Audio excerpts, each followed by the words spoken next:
morning, green afternoon, and green evening to all our brothers and sisters across the globe. Every Sunday in the evening at 8 p.m. Indian Standard Time, we organize a special program for you with the non-resident Indian for Indian education and skills. Today's topic is very scintillating and very captivating because that's very next to my heart and to our chamber that we are talking about strategy for the growth of Indian service industry, particularly in the post-pandemic period. How do we go by? What should we do? How do we do? How services sector and service industry, whether we talk about domestic consumption or services exports, how people are taking this particular segment as vocational education, academics, hardcore, or besides that, the skills, competencies, and capabilities, all that we are going to take into consideration, we are going to deliberate, we are going to discuss, and we are going to plan along with the non-resident Indians from world over. So, ladies and gentlemen, we extend a very warm welcome to each one of you. Thank you very much for sparing your most valuable time and being a part of this particular journey. Our chamber is a link between India and our brothers and sisters. Almost 32 million plus are Indian diaspora abroad in different countries, different places. During the pandemic, we all had lots of challenges because doctors, nurses, paramedical people, they have done commendable job, commendable work world over. But at the same time, can you imagine how many children from world over, they were away from their schools, colleges, universities, institutions, and our teachers, our trainers, our mentors, our counselors, and our education experts, they tried their level best to reach these children somehow. Whatsoever gadget is available, whatsoever technology instrument is available, they tried their level best and reached everybody. During the pandemic, our chamber organized in a very humble way approximately 1,600 webinars, and they were all dedicated to education ecosystem empowerment. During the pandemic, we also realized, all of us, that Honorable Prime Minister of India, Shri Narendra Modi ji, he gave the call for Atmanirbhar Bharat. That means India got to become self-reliant. For that, we have to make our education relevant. Our education should have a very deep component of skills, competencies, and capabilities where every youth has to be helped that way. Research and innovation is another area. Technology going to play very important roles. Education got to be relevant to our day-to-day life.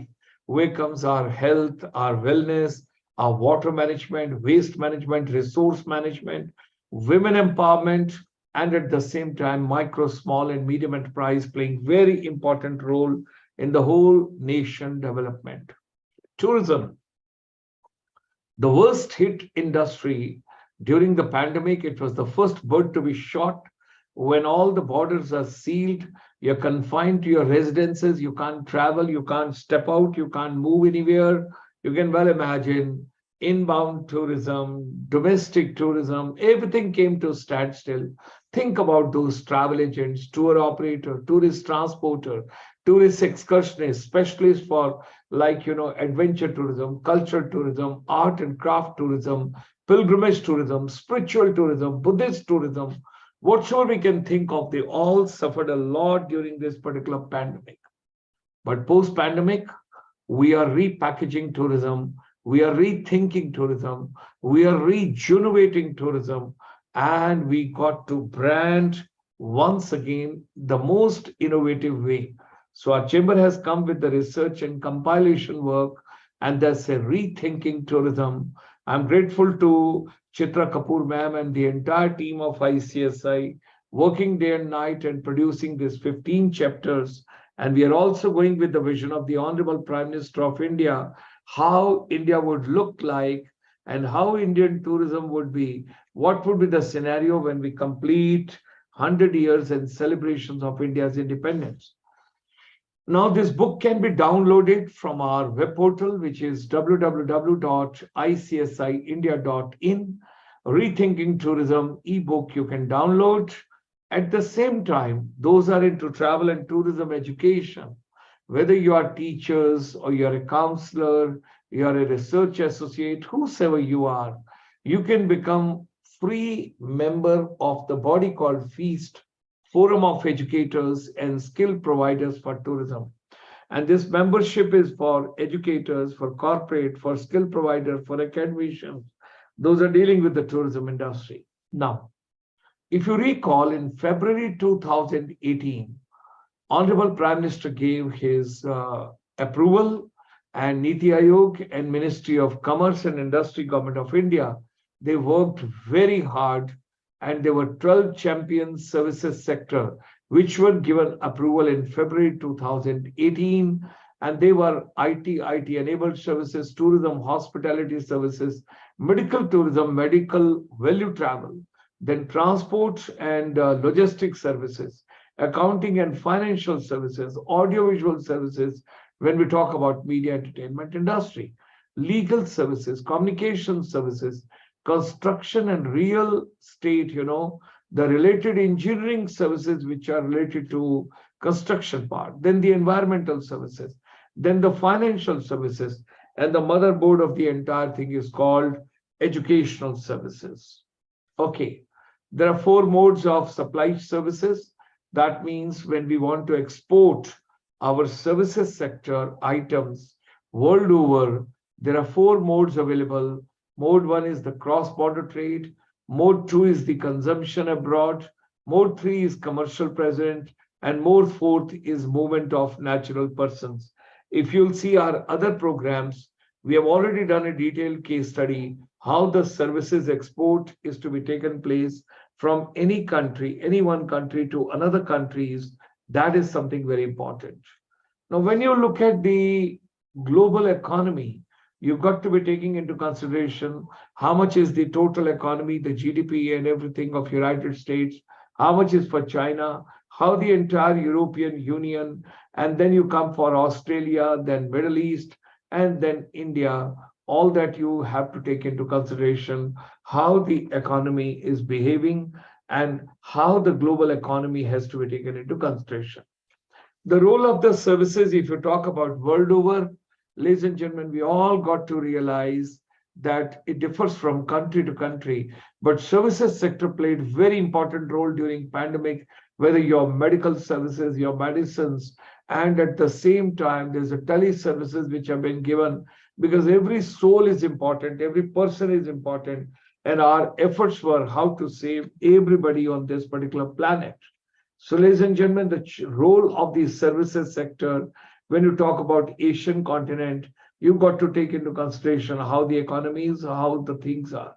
And when you think about Indian economy, a snapshot, you can see it over here, how the GDP is growing, what is the fiscal deficit, inflation, what agriculture sector is doing, what industries are doing, how are they developing, and then how services sector is becoming important. And most of the distinguished, the scholars world over, they have told India would keep growing post-pandemic as well. There'll be better growth, and we need more concentration and focus on services sector. India's share in the world commercial, the services exports, you can have a look at it with the figures are right up to 2020 beginning. Now coming world's top exporting countries, everything is given over here. You can see it. India ranks somewhere on 7th position. How the things are, you can see the massive size of India. Wonders can be done with the human resource, through the human resource, with the human resource. And that's why skilling program is very, very important. Now, when you talk about service industry, advantage India, the robust demand, competitive advantage, policy support, and increasing investments, you have to take into consideration. Now, when you talk about services sector, how it's growing, which way it is growing, how fast it is growing, how India would become, services sector leader soon in near future world over. When you talk about services sector growth, you can see it's continuously increasing, except in 2020-21, because you had disaster as far as the pandemic is concerned, as far as coronavirus is concerned, it was a great loss to the humanity. Now, as the things are becoming better, things are once again getting reshaped. India is poised to achieve services export target of 1 trillion by 2030. We are 7 years away. As per Shri Piyush Goyal, the Minister of Commerce and Industry, Consumer Affairs, Food and Public Distribution and Textiles, it's very important for all of us to understand that the services sector and services exports is going to play a very important role in coming times. Services-led growth, it has mushroomed in India thanks to the three T's, that is tradability, technological innovation, and transport. Services can be unbundled, splintered in a value chain, just like goods, and electronically transported globally. Now, ladies and gentlemen, how to prepare from local to global vision 2047, when India would be celebrating 100 years of its independence. Now, there are four global business strategies. When you think about low and high, you've got a standardization strategy, you've got export strategy, you've got transnational strategy, and you have got a multi-domestic strategy, all that got to be taken into consideration. On the Y vertical, we have taken the global integration, and on the horizontal, we have taken the local responsiveness. That is also very important. Ladies and gentlemen, post-pandemic, you must realize that, what you call your services export is going to play a very important role. But at the same time, you got to see how there's going to be a transition and how the things are going to shape up and how do we prepare the vision for 2047. Those of us, those are in education ecosystem, our chamber is working hard, developing Chandigarh role model in education and skills, research and innovation. Chandigarh has the potential. If Singapore can become the leader, why not India? When you see the size of both the areas, you try and see, like in Singapore, you have the cleanliness, you have the greenery, you have got a plantation, everything is systematic. Same thing goes for Chandigarh as well. The dynamism of the present advisor in Chandigarh, he's putting in lots of efforts, how it can be help the entire humanity.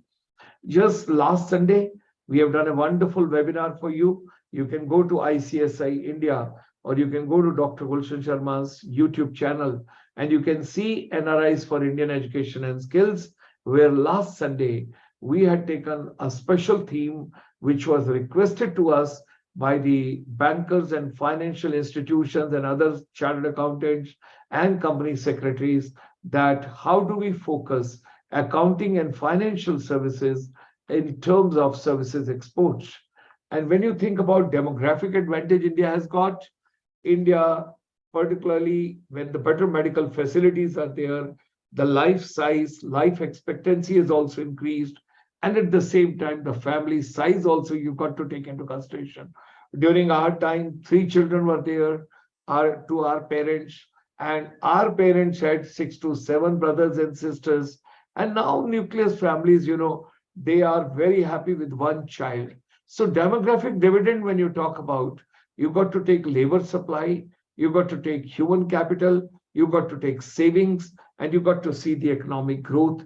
It should be the win-win situation. It's possible. Demographic dividend is very, very important. How the jobs are going to be created, how the education reforms are taking place, how skill development is very, very important. And rest, you should read it yourself and go through. So, ladies and gentlemen, NRIs for Indian education and skills, strategies for global, the growth when we talk about of Indian service industry in the post-pandemic period, that is the subject next to our heart. And our chamber is deeply dedicated to empower the education ecosystem. So, whatever your mind can conceive and believe, it can achieve. Let's come together. Let's work together. Let's join hands with each other. Let's make education and skills relevant through innovative education, futuristic education, skill-based education, and need-based education. This program is going live for all of you. And today, with this program, we complete 1,707 webinars starting during the pandemic when the lockdown was, conveyed. That's on 25th March 2020. So, ladies and gentlemen, with these words, let me extend a very warm welcome to Professor Vivek Shankar Natarajan to share his vision further with all of us. He's joining us from Texas. He's joining us from the United States, from the Houston, and he's the professor of marketing at the Lamar University in United States. And he's also the advisor to our chamber as far as United States is concerned. With these words, hearty welcome to Professor Vivek Shankar Natarajanji, and I would request you to take on the floor from here. Namaste, Gulshan ji. Vagatta Vivasampruktho Vagatta Pratipattiye Jagatah Pitaro Vande Parvati Parameshwar. So, good evening. How are you doing, sir? We were today taking on the services sector because we want to set the context, because there are 12 champion sectors being identified by the Ministry of Commerce and Industry, Government of India. And recently, Piyush Goyal Sahab, the Honorable Minister for Commerce and Industry, has set a target of $1 trillion equivalent exports exclusively of services sector by 2030. See, as we speak, and I am kind of reminded of, can you, am I just making sure I have multiple windows? I just want to make sure I'm seeing. See, you were saying this 1 trillion target. One of the things that I can say is I'm reminded of, I'm sitting in Houston, very close to where NASA is, and I was reminded of what President Kennedy had said. He said, we want to put a man on the moon not because it is difficult. We want to put a man. The idea was very simple. Said, we want to put a man on the moon because it is difficult. So you got to set challenges that are somewhat hard and even look impossible, and that motivates you to higher actions. So in that sense, I think 1 trillion exports in terms of services is a very motivating number. Now, I have this article. I think it comes from Trade Promotional Council of India. Honestly, I'm not exactly I've not done my primary research. I'm basing these on some of the articles that we come across, and basically the premise of the article I want to examine, and I think that's really, I think we can have an informed conversation.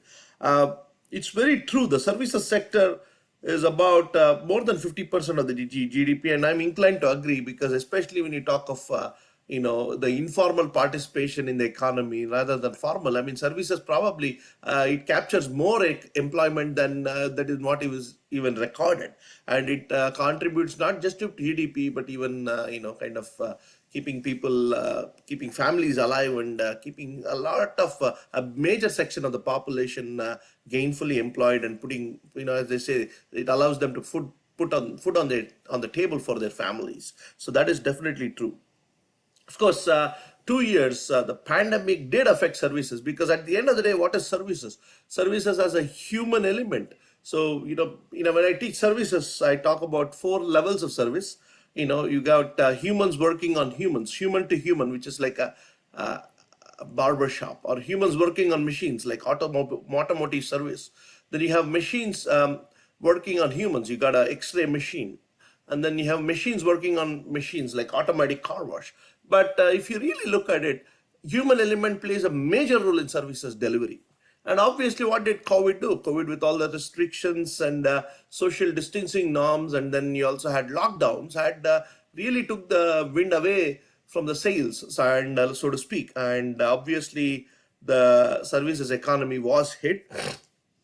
But one of the things that happened, and as I say, necessity being the mother of invention, India also has probably done very well is digitization that happened in services, especially areas like higher education, even telemedicine to that extent. I've even seen, people improvise. Everybody started now talking on WhatsApp. Even to some extent, the digitization started happening, and that has really put us in a good stead for the next wave of growth.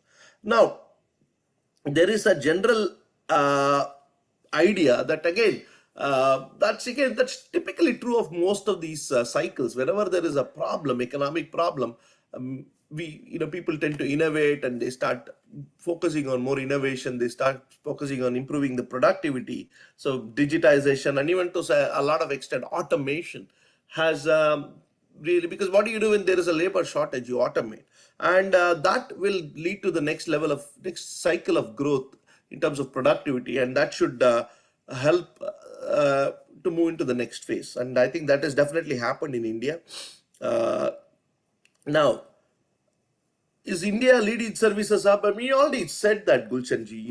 We had the demographic dividend, we have the talent pool, IT enabled services. We have shown that healthcare, a bunch of doctors, the telemedicine. We've shown all this. There's a lot of promise there.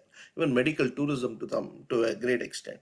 But of course, that is good. The raw, just depending on the human talent pool alone may not be sufficient. You need more speed, as they say. You got to be faster, cheaper, and better. That's what we say when we teach innovation and entrepreneurship. Uh, Now, a lot of sectors have contracted, as you rightly mentioned, tourism, even retail, or even, tourism has a whole multiplier effect on hotel and entertainment and recreation. And we are now seeing them come back. There are green shoots that we see. Obviously, people are starting to travel, and obviously, when there is more innovation in these sectors.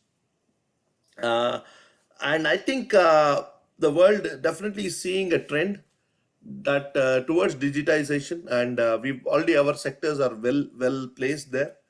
Uh, but I think there needs to be more emphasis on digitization, more emphasis on automation, and that is should be the focus. And the article talks at a great length about automation, and I think we did have a feature about talk about you know how do we improve more. How do we definitely ride the wave in terms of in automation specifically. We had a lot of discussion about artificial intelligence, because that's, I think, the next wave that's going to also impact. I teach analytics, and I can already see what used to be done by hands. Now everything is done in a routine, and the next stage is how do you automate it, and that is going to be big. And so you have to invest a lot of talent in artificial intelligence, which I think we do definitely have the good infrastructure, but somewhere we have to also focus on that in our education system. Uh, Similarly, we had some shortages in healthcare, like, we had the oxygen shortage, and all that. And that supply chain needs to be ironed out. Definitely, how do you, and probably having more technology would have helped prevent some of that, having that linkage so that you could easily predict demand. It's essentially, what does technology do? And, whenever I teach marketing, one of the examples I always pick up is the example of Walmart. And Walmart, as a behemoth, realized that if they need to keep their costs low, the key to doing that was basically investing in a robust supply chain. And they needed a robust supply chain, they needed a good infrastructure in terms of IT. And because the key thing, at the end of the day, for any company, is how do you manage that right supply chain that and keep the cost down. And IT plays a major role. And I think in Indian healthcare we saw that. Of course, you can argue this was once in a lifetime pandemic, and you had other problems, but uh, I think we rebounded okay. Personally, I know when we had that oxygen shortage, I know people, my friends from the organizations like Seva and all, they were working very hard to send oxygen concentrators and all that. And this was a rapid mobilization of people's goodwill. But you can't always live on goodwill. I think that we need infrastructure to be put in place there. Education, I think, we know this much more than more people, Gulchanji. We've had multiple conversations. EdTech platforms have done very well, but there's also this problem, or and generally now people are asking. We see a lot of rise in valuation with unicorns and and many startups. But question is, are they producing cash? And I think the verdict is, the jury is still out there. I mean, that's not true. But but anyway, be it as may be, I think what they have done is they've shown that there is definitely scope for innovation, and our and especially in education, that is really looking good. Tourism, obviously, tourism did not do very well, but interestingly, I did see some kind of innovations. For example, the sheer number of tourism promotion activities that started happening through YouTube videos. I think we should do a feature just on that. I mean, we had food channels, we had tourism channels. Everybody who's a regular guy started now going around the country and making their own travelogues, and that started. In other words, tourism was not driven by a certain, lobbying kind of an entity. It was much more diversified. It was much more democratic in that sense. So we had tourism food experts who went all over their country on their own dime, and they started becoming successful. Because obviously, how do I say success? I mean, they've been around for 3 years and they're still going to places. So somewhere they're making the money, and that's paying off. And I thought all that was really helpful. So in other words, that could promote micro tourism, specific sectors. We had people talking about a specific diet, a specific cuisine. And that, I think, is of high relevance to me. Personally, I have always believed India, they had the rule is the culture changes every 50 kilometers, because the water changes every 30, 50 kilometers. There is so much variety. And you just can't have one tourism promotion entity and that can take care of everything, because there is so much variety. So the local micro kind of blogging that started happening was very helpful, because that start people, I think, even within India, were surprised to know that there was so much variety. Because I mean, how do I know that? Personally, I mean, the one thing I go is whenever I see a YouTube video, so I start reading through the discussions. Of course, if you really wanted to do sophisticated research, you could put them through qualitative research tools, use artificial intelligence packages, and start analyzing it.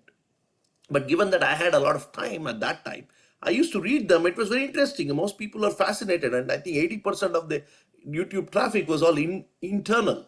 And so I think this bodes well, because post-pandemic, I think there is definitely the interest to go and see various parts, even within the country. So it's just not Switzerland that people need to see. Maybe it is Sikkim, or it is maybe, Saranpur, or, you need to go and see within India. And I think the micro blogging, the micro tourism really would be very helpful. So that's another thing. Of course, financial services, we've seen the kind of inclusion that has happened, fintech playing a major role. Then even Rupee or Bharat Pay, all that has been very useful. And where is it? I mean, where do I see this transforming? Is really the bottom of the pyramid. People used to wax eloquent about the bottom of the pyramid. Even 15 years back, we were teaching it in business schools. But I think the digitization that has happened, and the digital inclusion, the financial inclusion that started happening, is really no short of miracle. And that's partly why a lot of people could tide over the pandemic, given that you could still have digital transfers. You don't have to go to a bank. So people criticize the demonetization, but one of the things it did, it did brought a lot of people under the banking net, and digital banking through mobile. And so what happens is, even during pandemic, people could get cash transfers and all that, and that allowed them to tide over, especially the bottom of the pyramid, the really financially challenged people. Because I've seen people, even within our family, if we wanted to help people, it was easier to go and just transfer some cash.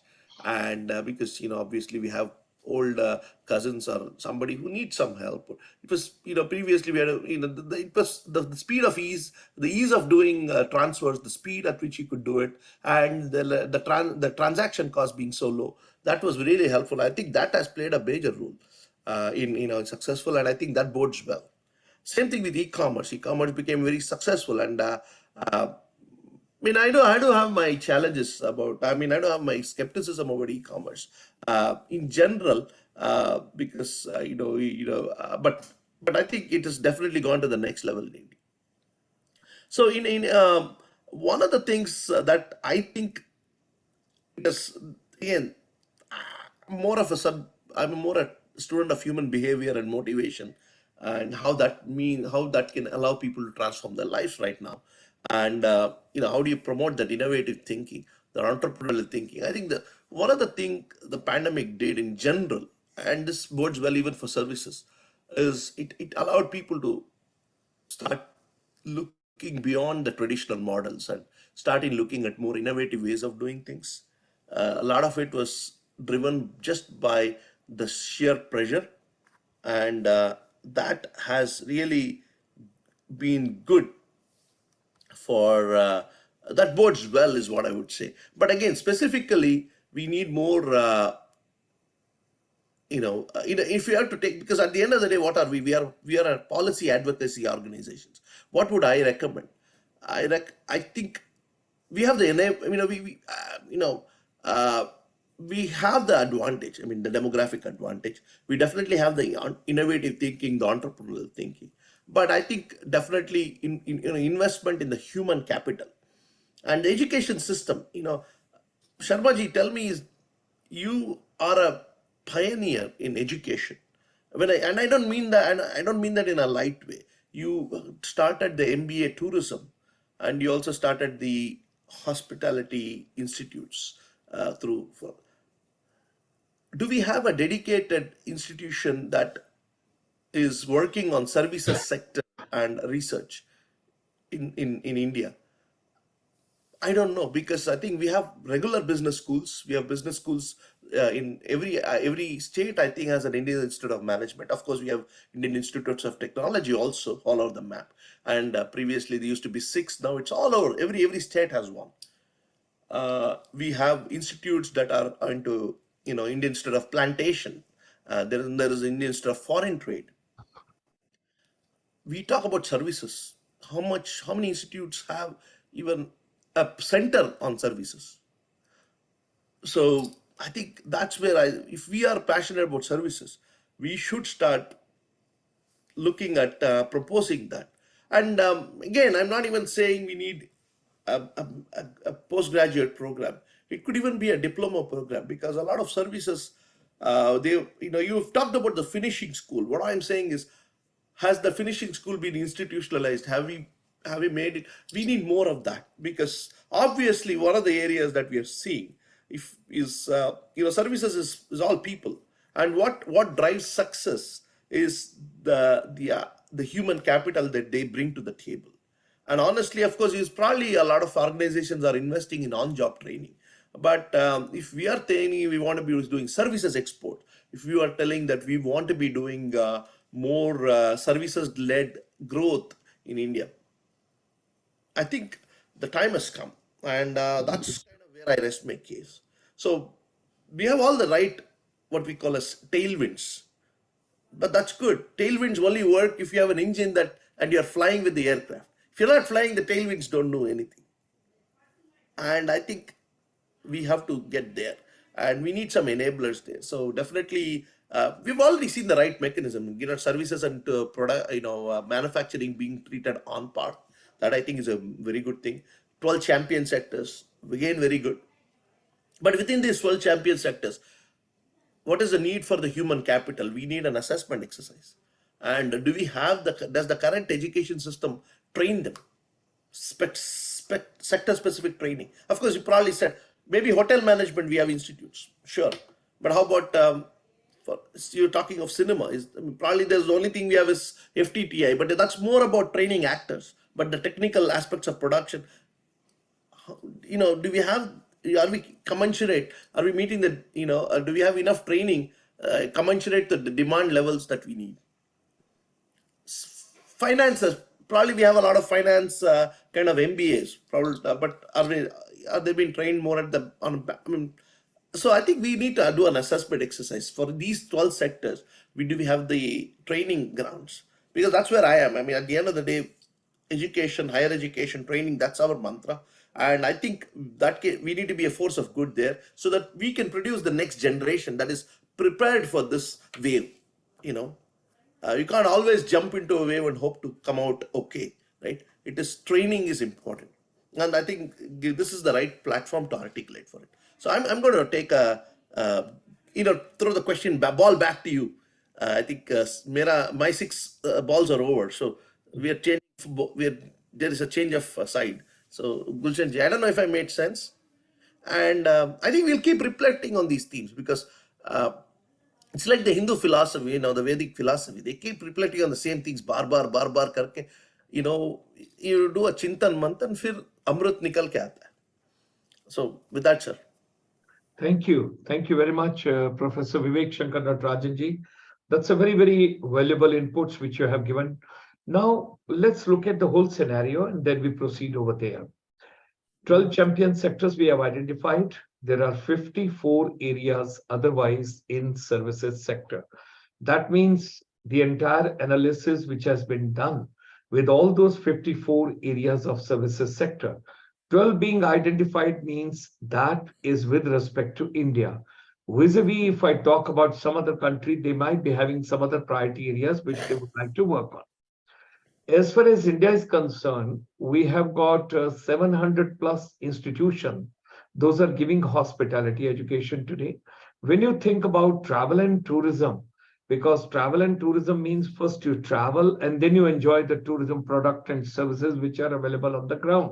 That's why the IITTM is also known as Indian Institute of Travel and Tourism Management, because it was basically when we set up that institution way back, the 1988, the process had started, and how from the 4 rooms of the Kutub Hotel we came to Arunachal Bhavan, that's at the Barakhamba Road. From there, we had gone to Chanakyapuri, from Chanakyapuri to Gwalior, because that time tourism and civil aviation was a common minister.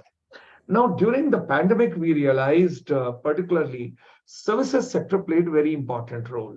Whether it's the medicine delivery or it's a food delivery or it's a education delivery, innovative way, there was an accelerated path and there was an innovation. When you don't have the normal circumstances, and how do you make use of your resources optimum way? That is the challenge which humanity has gone through as far as this process is concerned. Coming to financial related services, the fintech is doing extremely good job. Government of India is also working on a lot of new initiatives and packaging of the new things through RBI, through financial sector, through the banks and others. Micro, small and medium enterprise in services sector again plays very important role, because it is the SMEs which basically run the whole system, the whole venture and everything systematically. Let's get on to IT and IT enabled services from India. They are doing extremely well, phenomenal. More than 50% of the services exports in India at present being done. Now come on to some other services, legal services. That means you're outsourcing the legal expertise from here. The work is coming from outside, particularly from those countries which are English speaking countries, and it's easy for you to work on to, or maybe some other foreign languages which people will pick up. Necessity is the mother of invention. People can always take it. Financial services also exports, a lot is being done. Tally services also a lot being done. So I think all the sectors, when they will be put together, achieving the target of 1 trillion, which Honorable Minister for Commerce and Industry has set in, I think it's achievable, but a lot of work has to be done, and there has to be a cohesive, collaborative efforts by the different ministries, different PSUs, different organizations. Nobody will be in a position to deliver it in isolation. Coming to the education services, you have got the vision on the demographic advantage, which is to be done. We are going to take that program separately, where we will talk about how the world population is aging, what advantage India has got, how it should develop and skill its manpower, which is acceptable globally in different countries. And people becoming multitasking, because the teacher should also know yoga, on meditation, on counseling, on taking care of the elderly citizens, giving them all kind of a thing. So it's a multitasking which is to be done for the future. With that, I think the scenario is very bright. We are moving in that particular direction. You wanted to say something, all yours. Then, then that's why I said 1 trillion. I was quoting President Kennedy, partly because we have to choose a target not because it is achievable, but because it is hard. Then you are forced, and as I say, कुछ कहते हैं ना, कब तक भटकोगे किनारे किनारे, अभी जाके हमको वो लड़ना है, and वो as they say, the ship is very safe in the harbor, but that's not what it is supposed to be. So I think I'm happy that this dream is very empowering, because let's say, and I'm always a believer that business or industry is a force for good. I mean, that's what even the accreditation body for business schools, the AICSB, is big on that. Are we a force for good? And obviously, because a business creates jobs, leading to put food on the table for families. It creates communities, and that's how the economic wealth happens. So you have to really work hard there, and you have that goal. It definitely is very, very, as you said, achievable, but again needs a lot of coordinated thinking. But where else can we demonstrate this except, I think the India definitely has the potential. That's And I'm hoping and I'm rooting that it wins. In fact, last 2 weeks के पहले we had the Indian cricket team winning. Brought a lot of delight. Achieving. And yesterday I found out the American cousin for cricket is baseball, and the team in Houston, the Houston Astros, won the World Series, which is kind of big deal.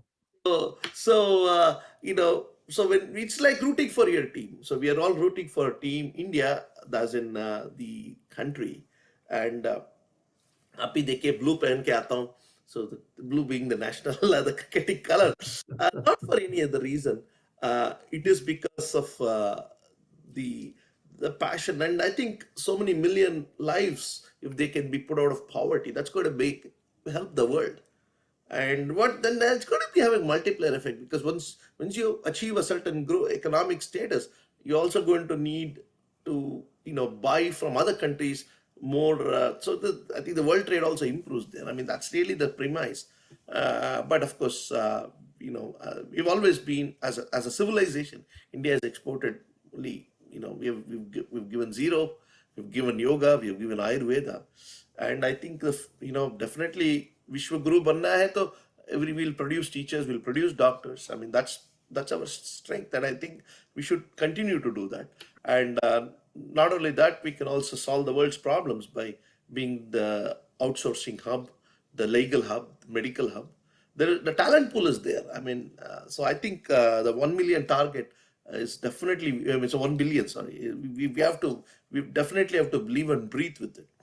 And Gulshan ji, I'm definitely, I think now, post pandemic, I was also worrying, how will Gulshan ji start new set of programmes. ये रामायण कैसे चलाएंगे? एक तो रामायण का एक कांड तो खत्म हो गया ना, बट आप you are not just Valmiki, you are Vedavyasa. Vedavyasa 18 Purana, तो आप आई थिंक फॉर अनदर 20 साल तक आपका काम चलते रहेगा, बिकॉज आप में आपका वो क्रिएटिविटी है. You inspire me more than anything else for us to be involved, because to kind of do this is passion is needed. So I hope people also this passion rubs onto the rest of the people who are seeing these programs. Uh, Thank you. Thank you for your that's most what valuable inputs. Actually, Gulshan ji, I think the format now is we should start doing, probably should take one or two critical thinking pieces that have come. Let us deliberate that, and let's offer our insights. I think that's where I am going there. But we are not a current affairs kind of a program. We are about policy making.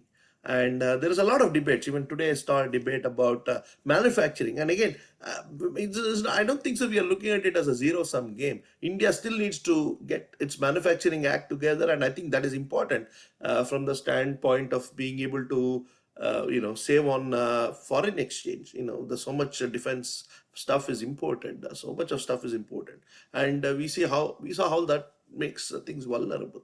So definitely manufacturing, again, when I say service, it doesn't mean I'm saying zero on manufacturing. That is not the point.